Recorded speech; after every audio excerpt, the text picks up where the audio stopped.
Hey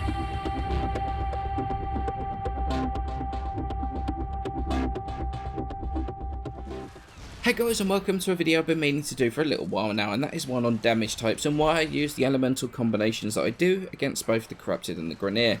Now, I've had a few comments on the weapon build videos because I do talk about which elements I put on the weapons.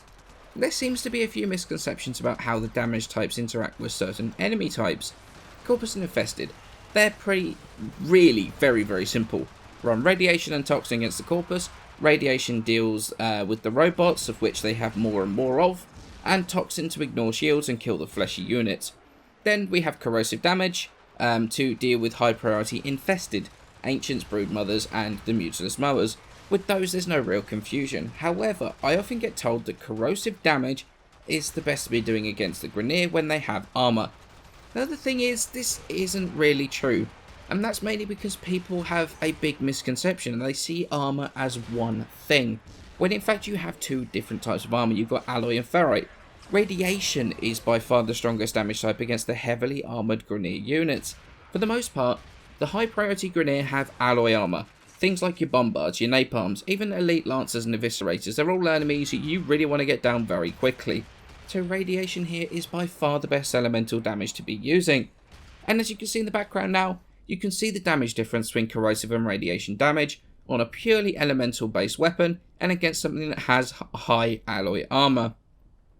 People are correct to say that Corrosive is definitely the best damage type to be doing against the Grineer heavy gunners, because they use the Ferrite armour, and these can be very bullet spongy. However, they are not as much of a threat as high level Bombards and Napalms, both of which can kill you in a fraction of a second. And while there is a much higher portion of the Grineer that is affected by Corrosive Damage, for the most part they're all very squishy units, Ballistas or Lancers, and they're always going to die pretty quickly no matter what you do.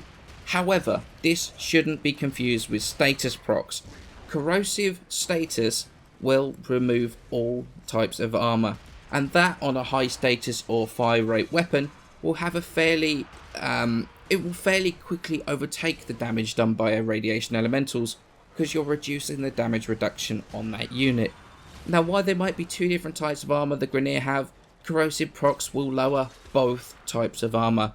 However, you are going to need 4 or else 5 Corrosive procs on alloy armour to bring the enemy armour down enough so that the Corrosive damage does more than the Radiation damage. By which point, unless you're at a really high level, Radiation based weapons probably has already killed the target. So pretty much against the Grineer, unless you have a weapon that puts out a lot of status procs very quickly, I would go with the Radiation damage and really focus down those heavy, high priority units. And the story is actually much the same in the Void. Corrosive is the most popular damage type to be doing in the Void. However, I've personally started moving over to using Radiation to deal with the Bombards again. The damage boost that enemies seem to get in the Void now, Bombards, they're absolutely lethal and need to be dealt with as soon as possible. Once again, unless on a weapon that really puts out those status procs, that is what I would use, and then Corrosive on a weapon with high status. Now the real game changer, however, comes with 4 Corrosive Projections.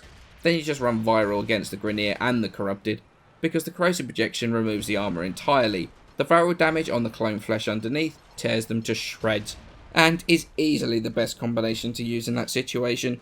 Not to mention, if you get a viral proc, it's definitely the best to be running at that point. It really is silly how much of an advantage 4 Corrosive Projection is. The time to kill drops by an insane amount once you remove that ridiculous amount of damage reduction. But to be honest, it's one of those things that is going to depend on your weapon setup anyway.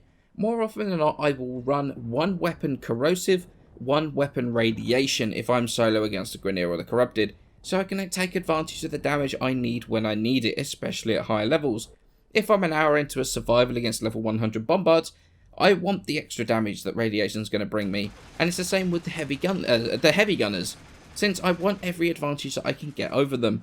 At lower levels, you can get away with using just about any elemental combination against any faction, but you start getting to the higher levels, to be honest, even the Salties are starting to get to the stage where you definitely want to tailor your elemental damage to the faction you're facing, so you can carry on killing as efficiently as possible.